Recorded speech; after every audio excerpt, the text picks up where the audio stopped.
Bom, deixa eu contar um pouco do porquê a gente vai fazer essa sequência de live. O 38 tentou falar comigo há 10 minutos atrás, eu estava em reunião, não consegui atender ele. Eu já mandei o link, mas eu não sei se ele estava me ligando para avisar que ele ia atrasar meia hora, se ele não podia participar, então deixei o link com ele. Talvez eventualmente ele apareça. Mas a ideia dessas lives que eu vou fazer agora, eu vou fazer 4 lives. São 4 lives para. Não vou falar que é divulgar o livro, porque eu não quero fazer focado no livro. Mas, tipo, escrevi o livro, né? Essa belezinha aqui, que tá no fundo aqui também. E pensei em fatiar os conteúdos do livro em 4, que é como o livro é estruturado. A primeira sessão do livro chama O Problema e lida com todas as questões do mundo fiduciário e por que elas, num bom português, porque elas cagam o mundo, assim. Toda a questão dos desbancarizados, toda a questão da alta preferência temporal, efeito Cantillon, tudo mais. Aí tem a parte 2 que é a solução do problema, ou seja, foco no Bitcoin. A parte 3 foca na comunidade dos bitcoinheiros. A parte 4 vai falar de conselhos, assim, no fundo, minha estratégia de investimento, assim, falar de DCA, então vai vir o Huberto conversar do projeto dele, coisas assim. Daí, hoje, o foco é literalmente o problema, ou seja, conversar sobre quais são os principais problemas do mundo fiduciário e por que esses problemas são gerados pelo dinheiro ser fraco, basicamente, assim. Então, para falar sobre isso, eu convidei o BTC Dungai, que tá coringando aí com essa bela máscara, Coringuei, galera. que é, Enlouqueci. acho, Tanquei o Boston. acho que a galera conhece ele assim do Twitter e recentemente também virou podcaster, se uniu nessa função de influencer bitcoinheiro maximalista e criou o podcast o Intancáveis, né, com o Jaraguá, com o Didi e com o Manhattan. Cara, antes da gente falar do Isso aí. Bitcoin em si, fala dessa podcast, como surgiu assim, quais foram os bastidores pra vocês criarem os Intancáveis?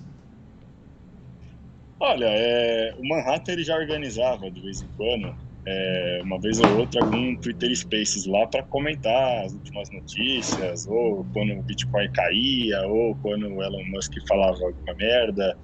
Então a gente já tinha, assim, de vez em quando, mas era algo bem esporádico e não tinha uma data definida, um espaço lá que ele abria e tal, e a gente conversava. E aí, primeiro o Didi e o Jaraguá conversaram também com ele, falaram da ideia de manter uma periodicidade maior, né? Ou tentar deixar num dia específico da semana. E aí depois me chamaram também, porque eu estava sempre participando lá, e a gente montou esse grupo. Eu falei, beleza, vamos começar todo domingo às 8 horas. E a gente tenta trazer um resumão aí da semana e tal, trazer notícias, explicar o que a gente viu e tal. E assim, o programa ele é bem orgânico, assim, a gente não tem muita pauta definida. E uma das coisas que ficou engraçado ali da gente comentar são as notícias intancáveis, que é o que a gente chama que a gente coleta durante a semana tudo que é notícia bizarra do mundo palhaço e tenta compilar lá para comentar e tal, porque não é exatamente sobre Bitcoin, mas de certa forma é sobre Bitcoin, né? Porque a maioria delas também traz os problemas e assim, no fundo o que a gente tenta falar ali, olha, Bitcoin resolve isso. De uma forma ou de outra, a gente está vivendo num mundo palhaço, então, cara, tudo que é notícia assim bizarra a gente traz e usa para o espaço ali como se fosse uma terapia de grupo, que a gente fala que é uma terapia de grupo, né? É uma brincadeira, mas no fundo tem uma verdade ali, porque às vezes a semana você vê cada coisa e a gente tem um espaço ali simplesmente para desabafar, né? Falar o que pensa e tal. A gente abre para o pessoal também falar no final, então quem quiser entrar lá e participar, tiver alguma coisa para acrescentar. E é isso, a gente está fazendo aí todo domingo, geralmente tem umas 2 horinhas. Quem quiser participar ao vivo, cola lá com a gente no Spaces e também a gente depois sobe no Spotify e no Odyssey a conversa. Então, tá lá para quem quiser. Cara, isso me leva a uma pergunta, assim, que No fundo, você falou que vocês fazem isso para cuidar da própria saúde mental. Por um lado, beleza, mas por outro lado, o fato de ficar pesquisando essa pauta não atrapalha a saúde mental? Tipo, vocês são obrigados a pesquisar o chorume do lixo da bosta. Tipo, eu vejo você e o Salvador, por exemplo, só comentando daquela Thaís Carla, tá ligado? Eu nem sabia que essa porra existia. Então, tipo, Pois é. vocês não, tipo, não é um tiro no pé ficar buscando essa pauta? Olha, de certa forma mas aí a terapia de grupo faz a gente depois relaxar. É, é legal trazer, às vezes, boa parte das notícias ali a gente dá risada. Tem coisa muito.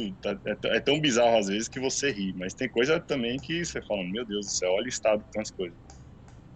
Mas no fundo, acho que a gente traz argumentos a mais para a pessoa perceber o mundo que ela está vivendo, sabe? Às vezes ali durante a semana, você acaba não vendo algumas coisas que estão acontecendo. Então a gente dá uma reunida e fala, olha, esse é o mundo que você está hoje, cara. Se você quiser continuar financiando isso, investindo aí no sistema Legacy e tal, beleza, vai em frente, mas saiba que você está financiando isso aqui. Então tem muita notícia do Brasil, mas tem notícia também do mundo inteiro. E acaba afetando um pouco a saúde mental, tanto que eu tô coringando aqui. Mas de certa forma também é meio terapêutico você poder se reunir com pessoas que pensam igual a você para poder conversar sobre isso, né? Porque às vezes você se sente meio sozinho, falando, será que só eu que tô vendo isso e tô enlouquecendo? Mas aí a gente formou uma turma ali que pensa bem parecido, e aí o pessoal que também participa junto com a gente, acho que também pensa de uma maneira semelhante a nós. É, né? O senso de solidão que o mundo palhaço causa a quem tem um pouco de pensamento crítico é foda, né? É um negócio que, antes de conhecer a bolha bitcoinheira no Twitter, eu realmente também me sentia que eu tava falando, que eu pensava sozinho, que ninguém pensava o que eu pensava e que será que eu tô maluco? Tipo, será que. E no fundo, não, porra, o maluco são os outros, é esse mundo da maneira que ele é, né? Pois é, exatamente. E fora da bolha, é muito difícil você achar pessoas no mundo real que estão percebendo isso que a gente está percebendo. Então, ainda bem que a gente tem essa bolha, a gente já formou uma comunidade aí legal, 2020 para cá, e sempre tem alguém para trocar ideia e tal. Então, você vê as coisas, você consegue ver outras pessoas que pensam parecido para você, pelo menos, conversar, desabafar e não sentir que você está sozinho. Cara, então vamos lá, deixa eu começar a te fazer algumas perguntas. Tipo, o nome do meu livro é O Mundo Mágico do Bitcoin. E no fundo isso é uma oposição muito interessante ao mundo palhaço do Fiat, né? Você pensar naquela figura do Yin Yang, assim, é total os opostos, assim, o mundo mágico e o mundo palhaço. Então o objetivo de hoje é a gente falar sobre por que o mundo palhaço é o mundo palhaço. Ou seja, quais são os problemas desse mundo? Por que a gente olha para ele e fala que ele é um mundo palhaço? Sabe? Porque assim, antes da gente entender o que o Bitcoin conserta, sabe? Por que o Bitcoin tem valor? O primeiro passo é entender qual é a dor que o Bitcoin atua, sabe? Eu sempre falo que a pessoa não se importa no ter uma Neosaldina, ter um remédio se ela não está com dor. Então, no fundo, assim, se a pessoa não conhece a dor que ela tem, a solução para a dor não faz sentido, não importa, assim, sabe? A pessoa tá cagando para você oferecer uma solução se ela não entende que ela tem um problema. Então, o objetivo de hoje em específico, que é da primeira parte do livro, né, é justamente conseguir caracterizar qual é a dor que as pessoas do mundo Fiat têm. E para isso, sei lá, no fundo, 38 talvez apareça, talvez não, e ninguém melhor do que vocês dois e um dos intancáveis, você enquanto ele não chega, pra ir falando e caracterizando, bah, por que o mundo palhaço é tão palhaço? Então, assim, eu tenho até uns tópicos específicos para te perguntar, mas primeiro te perguntando no genérico, assim, quais são os problemas do dinheiro estar na mão do Estado, no seu ponto de vista? Eu acho que o principal hoje que as pessoas não se dão mais conta de que elas não têm é você ter propriedade privada sobre o seu dinheiro, você ter patrimônio real, algo que realmente seja seu que não possa ser capturado por algum órgão governamental, de alguma coisa assim. Então, eu acho que o principal problema hoje, se você segue uma ética libertária, pelo menos, você tem propriedade sobre seu próprio corpo, né? Então, um dos princípios aí do libertarianismo eu sou dono do meu corpo e ninguém pode violar essa propriedade, que é o meu corpo. E outra coisa também é que tudo que você faz, né, algo que você aplica o seu trabalho, aquilo acaba se tornando também propriedade sua. Então, o básico ali do libertarianismo, se eu tenho um terreno e eu uso o meu trabalho, minha força ali para modificar alguma coisa, ou eu pego um galho de uma árvore e transformo ele em algum utensílio, aquilo acaba passando para mim. Hoje em dia, o problema principal do dinheiro é que o dinheiro não é mais seu. A gente perdeu esse conceito de dinheiro como propriedade da pessoa. E isso está piorando cada vez mais. Mas é algo que, de certa forma, é um pedaço muito pequeno da história que a gente está vivendo isso. Até décadas atrás, a gente ainda tinha, pelo menos, uma moeda lastreada em alguma coisa. Você não tinha simplesmente um governo com poder absoluto sobre o dinheiro, onde ele pode simplesmente apertar um botão, diluir o seu patrimônio. Isso significa pegar o tempo que você se dedicou trabalhando e simplesmente evaporar com ele, a bel prazer, por alguma política ou por simplesmente algum desejo de alguém. Então, isso que o Bitcoin traz de volta é você voltar a ter pelo menos um pouco de esperança por você voltar, pelo menos, resgatar essa possibilidade de ter uma propriedade de alguma coisa. Ele é inconfiscável, ele é inviolável, é algo que você pode morrer com ele, é algo que o governo não consegue meter a mão, a não ser que ele aplique força e torture você, mas você pode simplesmente também, de qualquer maneira, não entregar. Então, a aplicação da força, ela não vai resolver todo o problema. E eu acho que esse é o ponto principal. Aí, a partir daí, você voltando a ter propriedade sobre alguma coisa novamente, isso começa a puxar outras coisas também que isso acaba resgatando. Então, herança é algo que vai mudar com Bitcoin, porque herança também seria algo que deveria ser uma decisão individual de cada um, certo? Da mesma maneira que eu tenho propriedade sobre o meu patrimônio, eu trabalhei por ele, eu posso trocar ele por alguma outra coisa, quando eu morro, eu também poderia simplesmente deixar esse patrimônio com quem eu quisesse.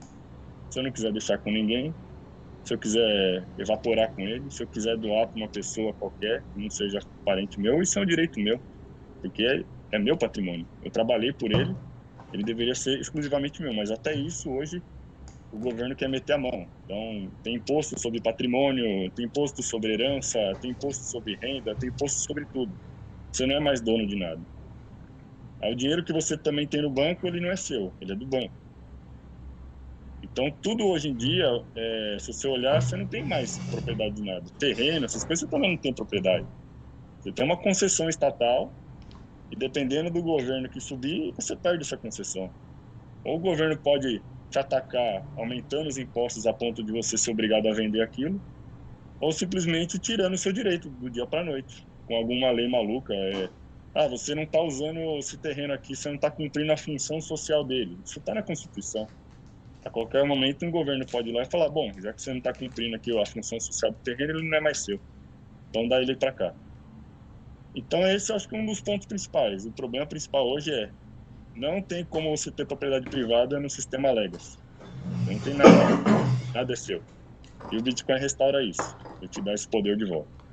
Cara, eu conversei recentemente com o Augusto Simões, né, por conta do livro dele. A gente fez 3 episódios de podcast e a gente conversou no último sobre capitalismo. E aí, no fundo, uma frase dele que é muito boa e assim eu considero muito verdadeira é que antes do Bitcoin o capitalismo nem existia de verdade. Ele estava ainda sendo criado, era ainda um piloto assim. E é justamente por causa disso. Você falou que a gente não tem mais propriedade privada. Eu penso de uma forma um pouco diferente que assim, a gente nunca teve propriedade privada.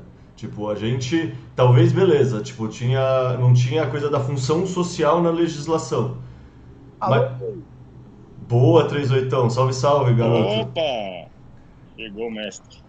Tudo certo, garoto? Tá, Cadê? tá escutando nós, 38? Apareceu e sumiu. Apareceu e sumiu e cagou toda a minha coisa aqui da porra. Eu tô aprendendo a fazer live ainda. Pronto, acho que foi, acho que foi. Ah, moleque, tá. Acho que foi. Ah, moleque, pronto. E aí, 38, tá escutando a gente? Tô escutando. Rapaz, a prova hoje de Capitão Amador. Rapaz, foi foda, viu? A última eu perdi por um. Essa eu devo ter perdido por uns quatro, viu? Porque foi difícil pra caramba. Passei 5 horas. É pior que o vestibular, viu, velho? Você tem que saber todas as frequências de rádio que existe. De PX até ultra. Qual é o tipo de onda de rádio, de telefone, de celular, de GPS. Que tipo de canal é bidimensional? Como é que você faz transmissão de Morse, a porra toda? Rapaz, a parte de meteorologia e oceanografia é uma enormidade. É 10 vezes mais conteúdo que o vestibular, a prova, velho. É E, prova do que isso aí? Pra ser capitão amador, pô, pra você poder velejar, porra. Aí mas, sim. mas pra velejar qualquer barquinho ou pra embarcação grande? Porque você tá falando, eu Não, imagino. as habilitações amadores não tem limite de tamanho do barco. É onde você pode ir, entendeu? Hum, O arraiz amador, ele pode andar em águas internas e abrigadas. O mestre pode ir até uns 30, 40 quilômetros, onde você consegue enxergar ainda a terra. E esse de capitão é você poder navegar em qualquer lugar. Se você não cobrar entrada, você pode pilotar um porta-aviões, porra. Um avião não tem limite de tamanho, entendeu? Caramba. Pô, eu quero um porta-aviões, deve estar daqui a pouco em liquidação os da Rússia. Eu acho que a Rússia não tem mais, não. O último que ele tinha, porque os Netsov, a China comprou, você não lembra, não? Pô, não lembrava. Eu lembro que afundaram aquele naviozão deles no Oceano Negro, no Mar Negro, né? Mas não era um porta-avião. Mas não. Não. É porque é o seguinte, do mesmo jeito que o nazista fez toda a máquina de guerra deles, o nazista não tinha porta-aviões e o Japão chegou a ter 40 na época da Segunda Guerra. Os Estados Unidos chegou a ter 90. A Alemanha nazista não fez uma marinha de guerra para enfrentar a Inglaterra e os Estados Unidos. Eles não queriam fazer guerra com a Inglaterra e os Estados Unidos. Eles fizeram um exército continental para destruir a Rússia. A Rússia sempre fez um exército defensivo. A Rússia é um país que tem economia do Brasil, porra. Como é que ele vai enfrentar a OTAN inteira? Eles estão enfrentando um inimigo que tem 50 vezes mais recurso material do que eles, não é isso ou não? Eu sempre achei um Davi contra Golias, assim, a Rússia tem muita bola para encarar o Ocidente inteiro sendo o país que é. A Rússia manteve uma guerra de 10 anos no Afeganistão, que já tinha morrido todo mundo, não tinha nenhuma cidade no Afeganistão. Não tinha, acabou o Afeganistão. Chegava muçulmano, mujahidin, de todo mundo islâmico, e até a China, que era comunista, dava arma para os caras lá. Todos os países do mundo davam armas infinitas e todos os muçulmanos faziam fila para lutar de graça, né? E mesmo assim a luta durou 10 anos. Só parou de lutar quando o petróleo caiu.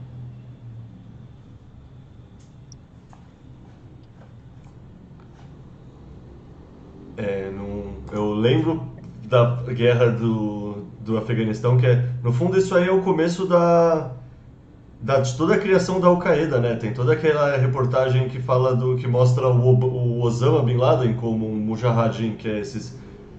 Qual é a tradução literal de mujahideen? É tipo o guerreiro da paz, o guerreiro sagrado, alguma coisa assim. E tipo as matérias dos Estados Unidos falando bem do Osama porque ele era um cara que estava combatendo os comunistas em prol da liberdade. Você vê como o mundo é irônico, né? Agora os mujahidin, a maioria, era caras que a mulher, os filhos morreram. Tem até o Rambo 3, né? Com o Omar Sharif, que o Rambo diz assim, se vocês não tiverem coragem de ir lá, eu vou sozinho.